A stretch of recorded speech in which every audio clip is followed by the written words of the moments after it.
vous parler de thermopompes pour chauffer des serres, pour les déshumidifier et potentiellement aussi les refroidir. Et je vais vous parler d'optimisation. Je vais vous présenter le contexte québécois de la sériculture dans un premier temps. Le gouvernement québécois s'est fixé pour objectif de doubler sa production de fruits et légumes en serre d'ici 2025. Et il faut savoir que les principaux défis, au vu des conditions climatiques assez dures ici, ça demande énormément de chauffage et de déshumidification. Les serres, on a donc des fruits et légumes qui poussent dedans, donc qui transpirent, on a besoin de déshumidification qui est nécessaire. Et pour le moment, la plupart des serres, elles vont simplement ouvrir les volets, grossièrement, pour pouvoir laisser l'air se déshumidifier. Mais donc, il y a une grosse perte thermique. Et pour ce qui est du chauffage, la plupart des serres, pour le moment, se contentent de simplement avoir de la combustion de carburant. Et donc, l'idée de notre groupe de recherche, c'est d'électrifier les serres pour les décarboner. Les électrifier à l'aide de pompes à chaleur, puisque l'électricité ici est quasiment à 100% verte. Donc, c'est une solution intéressante, efficace, et surtout, elle devient compétitive, puisqu'il y a des subventions qui sont offertes par Hydro-Québec et Transition énergétique Québec, à hauteur de 75% pour l'investissement, et aussi des tarifs d'électricité préférentiels, ce qui rend la solution compétitive. Il faut savoir que pour le moment, au Québec, il y a seulement 2 serres qui ont des thermopompes, donc c'est encore assez marginal, et ça se développe, c'est l'objectif de notre groupe de recherche. Je vais me concentrer sur le chauffage pour le moment. La grosse contrainte, comme vous pouvez le voir, c'est que le besoin en chaleur, donc en chauffage, varie tout au long de l'année. C'est assez logique, en hiver, on a besoin de beaucoup plus de chauffer qu'en été. Et donc, si on fait le dimensionnement par rapport aux conditions climatiques d'hiver ou aux conditions climatiques plutôt de mars, par exemple, on risque d'avoir une thermopompe qui est sous-dimensionnée ou surdimensionnée dans l'un des 2 cas. Et donc, selon le dimensionnement que l'on fait, on cherche à valoriser, à optimiser ce triptyque qui est le prix, l'impact environnemental et l'efficacité. Tout l'essence de mon projet, c'est justement de trouver ce compromis. Et donc, pour le faire, la méthodologie que j'ai fait, c'est tout simplement de faire une multitude de dimensionnements et de les comparer et de voir lesquels sont les plus efficaces. L'idée, c'est que sur un an, on va avoir 52 semaines avec des conditions climatiques qui varient, une charge thermique qui varie. La charge thermique, c'est la charge de chaleur qu'on a besoin d'apporter à la serre. Et donc, pour ces 52 semaines, je prends une charge thermique moyenne pour cette semaine-là, et je vais dimensionner 52 pompes à chaleur. Et je vais pouvoir les comparer, que ce soit sur le coût, sur l'efficacité annuelle de ce dimensionnement et l'impact environnemental. Quand je dis je vais comparer 52 dimensionnements, je vais même comparer 52 multiplié par le nombre de réfrigérants qui sont possibles. En fait, le cœur d'une pompe à chaleur, c'est son fluide réfrigérant, son fluide caloporteur. Il en existe des centaines sur le marché. Donc, une fois que j'ai calculé mes charges thermiques, je vais avoir un algorithme qui me présélectionne mes réfrigérants qui sont disponibles sur le marché et qui me dit lesquels sont les bons candidats avec des critères sur le Global Warming Potential, donc la capacité à réchauffer, réchauffement climatique, l'ozone depletion potential, donc la capacité à détruire l'ozone, la couche d'ozone, la température de vaporisation à pression constante et la flammabilité. Je vais avoir donc un nombre de réfrigérants et ces 52 fois le nombre de réfrigérants me donnent des combinaisons et ces combinaisons-là, je vais pouvoir en faire des dimensionnements. Pour ce faire, j'utilise un premier algorithme d'optimisation qui me permet de dimensionner optimalement dans ces conditions-ci de température intérieure, température extérieure et charge thermique. Et ensuite, j'ai un deuxième algorithme d'optimisation qui vient étudier les performances de chacun de ces dimensionnements-là. Ensuite, je vais calculer le coût d'investissement et opératoire de chacun de ces dimensionnements-ci. Et aussi l'impact environnemental avec la méthode LCCP. Et ça me permet, à terme, de maximiser le rapport R, qui est le rapport entre le coefficient de performance moyen tout au long de l'année sur l'impact environnemental et le coût. Donc, je le répète, pour vraiment que vous compreniez, on va comparer 52 fois le nombre de réfrigérants disponibles, bons candidats, dimensionnements différents.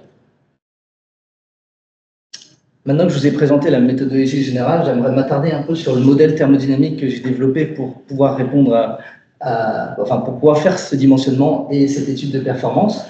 Je ne sais pas si tout le monde est OK avec la pompe à chaleur, comment ça fonctionne, mais pour vous rappeler un petit peu comment ça fonctionne, on a l'extérieur de la serre, un circuit d'air ici qui est relié à l'extérieur de la serre, on a l'intérieur de la serre ici, et en jouant sur la compression et le changement de phase du fluide réfrigérant, on va être capable de capter des calories dans l'évaporateur en l'évaporant. On va pouvoir comprimer pour élever sa température et redonner les calories à l'intérieur de la serre. Le détendeur est là pour ensuite refaire le cycle. Et on peut observer ce cycle sur le diagramme pression-enthalpie. J'ai utilisé la bibliothèque CoolProp pour calculer les propriétés thermodynamiques à chaque point de ce cycle, qui sont les pressions, température, enthalpie, entropie. Le challenge que j'ai rencontré, c'était le dimensionnement des échangeurs. Il faut savoir, comme je vous ai dit, que dans le condenseur évaporateur, il y a un changement de phase. Et s'il y a un changement de phase, c'est assez dur de quantifier le coefficient de transfert thermique et donc d'évaluer la surface dont j'ai besoin dans mon échangeur. Donc ce que j'ai fait, c'est que j'ai segmenté de nombreux segments mes deux échangeurs à chaleur et j'ai calculé la surface localement que j'avais besoin pour garantir un transfert thermique local. J'ai calculé à l'aide de cette formule-ci. Le delta de température logarithmique moyen local est calculé à l'aide de cette formule et le coefficient de transfert thermique localement est calculé ainsi. Le challenge était ce terme-ci, le coefficient de convection thermique du réfrigérant, et j'ai utilisé une corrélation disponible dans la bibliothèque, enfin disponible dans des papiers scientifiques. Je vous ai parlé un peu plus tôt que j'avais utilisé des algorithmes d'optimisation pour le dimensionnement et pour l'étude des performances de ces dimensionnements. Alors, j'ai utilisé la bibliothèque, le solver d'optimisation FMINCON de MATLAB avec la méthode des points intérieurs. J'ai utilisé ce solver-là pour les deux fonctions de dimensionnement. Donc, j'ai une première fonction qui est faite pour le dimensionnement, où je cherche à maximiser le COP, donc à minimiser cette fonction-ci, tandis que pour les performances, je cherche à minimiser l'écart entre le besoin en chaleur, en chauffage, dont j'ai le besoin en chaleur, et ce que la thermopompe est capable de me fournir. Les équations thermodynamiques qui décrivent le cycle que je vous ai précédemment présenté, donner les fonctions non linéaires à résoudre de mon problème. Et les contraintes de frontières sont présentées ici. Ça va être les deltas de température dans mes échangeurs, la surchauffe, le sous-refroidissement, ou bien même le débit et le rapport de pression. Pour valider mon modèle, j'ai utilisé des résultats expérimentaux d'un papier. Dans ce papier-là, il chauffait des bâtiments à l'aide de pompes à chaleur, mais dans des conditions assez similaires à celles qu'on va rencontrer au Québec, avec des températures qui peuvent aller jusqu'à moins 20 degrés à l'extérieur. À l'intérieur, on cherche à chauffer autour des 20 degrés. Comme on cherche à chauffer des bâtiments et pas une serre, on a une puissance de chauffage, une charge de chauffage qui est plus basse, mais ce n'est pas du tout problématique pour valider mon modèle. Et le réfrigérant qui avait été utilisé, c'est le R22. Et donc là, on utilise la même méthodologie. Au lieu de séparer sur une année, en fait, dans ce papier, ils étudiaient le comportement de la pompe à chaleur sur une journée, entre 9h et 17h. Et donc, ce que j'ai fait, c'est que j'ai fait un dimensionnement toutes les 30 minutes. Parce que les conditions, toutes les 30 minutes, évoluent, que ce soit les températures ou la charge thermique. Et donc, on peut voir en bleu ici les différents dimensionnements que je vais avoir, les surfaces de mes deux échangeurs. Ce qu'on peut noter, c'est que par rapport aux surfaces réelles, au niveau du condenseur, j'ai des écarts qui sont assez faibles, peu importe le dimensionnement que j'ai choisi, enfin, peu importe le dimensionnement que je fais. Tandis que pour l'évaporateur, il semblerait que leur évaporateur qu'ils ont utilisé soit un peu surdimensionné, puisque j'ai un écart moyen qui est de 45%. Donc, ça me permet, si vous avez bien suivi ici, d'avoir un schéma finalement en 3D, puisque j'ai les dimensionnements de 7h à 17h, et pour chaque dimensionnement, je vais avoir une courbe de performance sur la journée. Donc chaque tranche de ce schéma en 3D me donne les performances au cours de l'année. On peut voir que la tranche où le COP moyen dans la journée est le plus grand, c'est lorsque j'ai fait le dimensionnement pour les conditions climatiques à 12 heures. Et si je prends ce dimensionnement-là, je peux voir que le COP, donc le coefficient de performance de ma pompe à chaleur, je peux le maximiser au-delà de 41% par rapport au COP réel qui est présenté dans l'article où j'ai pris les données. Maintenant, on va s'intéresser au chauffage d'une serre fictive que je voudrais chauffer à Sherbrooke, donc dans les conditions climatiques qui nous intéressent. Donc, j'ai fait une première modélisation des pertes thermiques d'une serre de tomates. Donc, l'idée, c'était de garantir 20 degrés tout au long de l'année dans cette serre de tomates, puisque c'est la température à laquelle la tomate se cultive le mieux. J'ai fait un modèle assez simple, puisque l'idée n'est pas de développer un modèle de serre complexe. Il y a d'autres personnes dans le groupe de recherche qui le font, mais ça me permettait d'évaluer dans les pires conditions les besoins en chauffage que j'ai besoin. Et donc, ça variait dans cette plage-là de puissance. Si vous vous rappelez bien, j'ai donc exécuté mon algorithme pour déterminer quels sont les candidats parmi les réfrigérants qui pourraient répondre aux besoins climatiques auxquels je suis confronté. Donc il y en a 4 qui ressortent, et quand j'ai comparé leurs performances, c'était le CO2 qui était le plus pertinent. Et donc, on peut revoir ce schéma en 3D où j'ai là dimensionné sur l'année, donc entre 0 et 52 les semaines, et chaque tranche donne les performances de chaque dimensionnement au cours de l'année.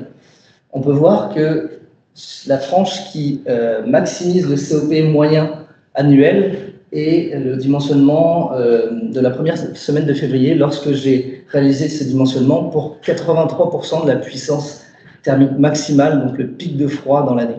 C'est un résultat qui est assez classique. Généralement, des industriels qui viendraient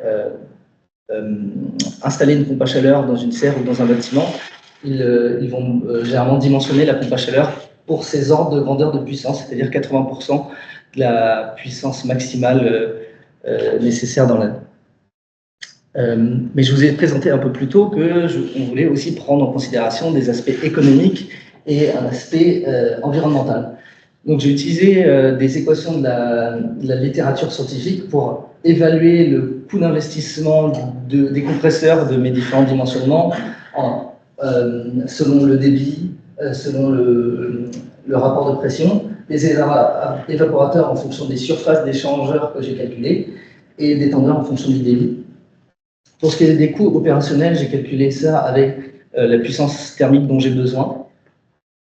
Pour l'analyse environnementale, alors il y a des émissions directes, donc ça va être lié aux fuites du réfrigérant au cours de sa vie et après sa vie, et indirectes, donc la puissance électrique dont j'ai besoin.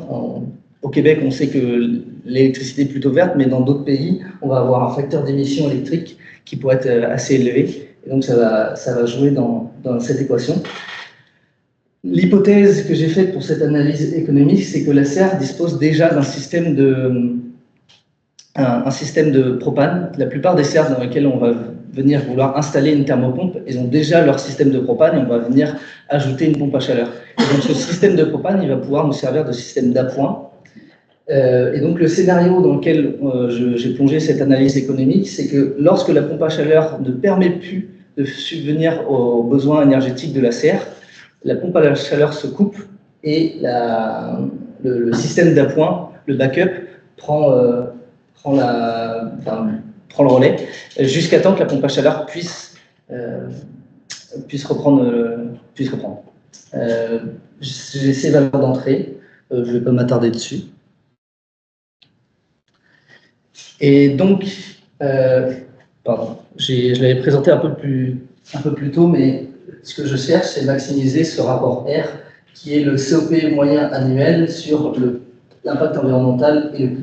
Et donc, je cherche à maximiser ce coefficient. Donc, je vais comparer tous mes dimensionnements que j'ai fait et là où avant on voyait que c'était pour la dernière semaine de février qui était le dimensionnement le plus pertinent, on peut voir que pour maximiser ce rapport R, ce serait la dernière semaine de décembre qui serait le plus pertinent.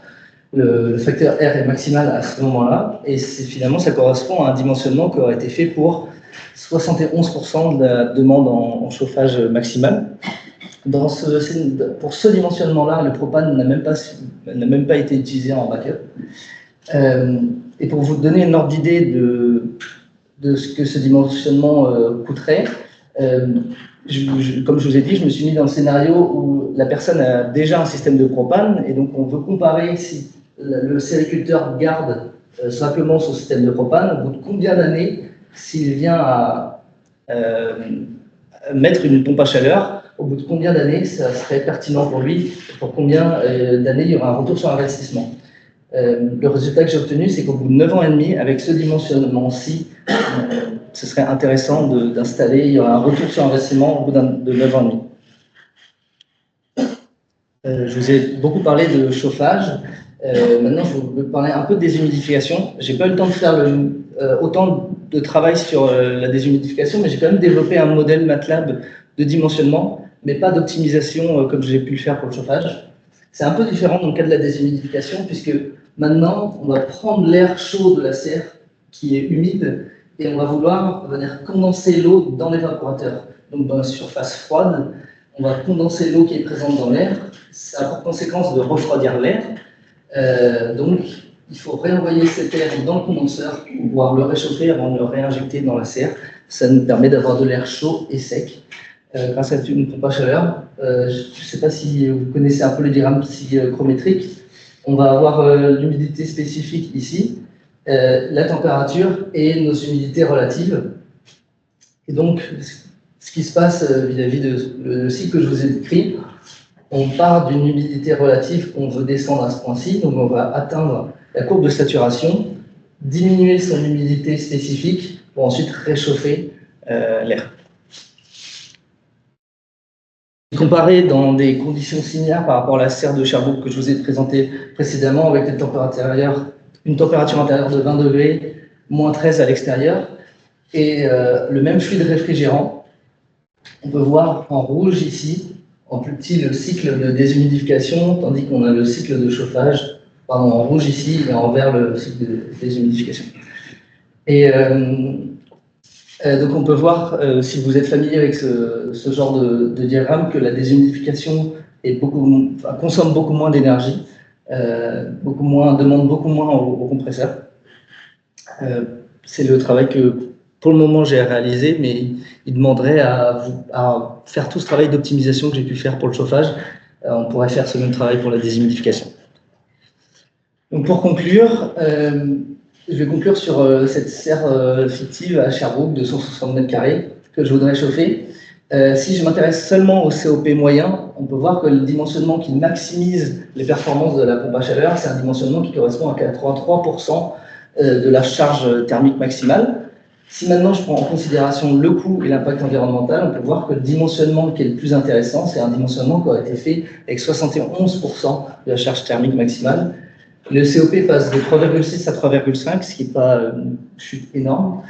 Il faut savoir que le rapport R que je vous ai présenté, il peut être pondéré dans le sens où j'ai mis le même poids au COP qu'au coût, que l'impact environnemental. Mais pour certains sériculteurs, ça pourrait être plus intéressant d'être, pour la plupart c'est comme ça, d'être rentable, et l'impact environnemental pour beaucoup, c'est pas le plus important. Donc on peut pondérer ces résultats avec des coefficients de pondération. Et donc, comme je vous ai dit, la déshumidification, ça demande encore du travail, mais ça pourra être fait par de futurs étudiants. Merci pour votre attention.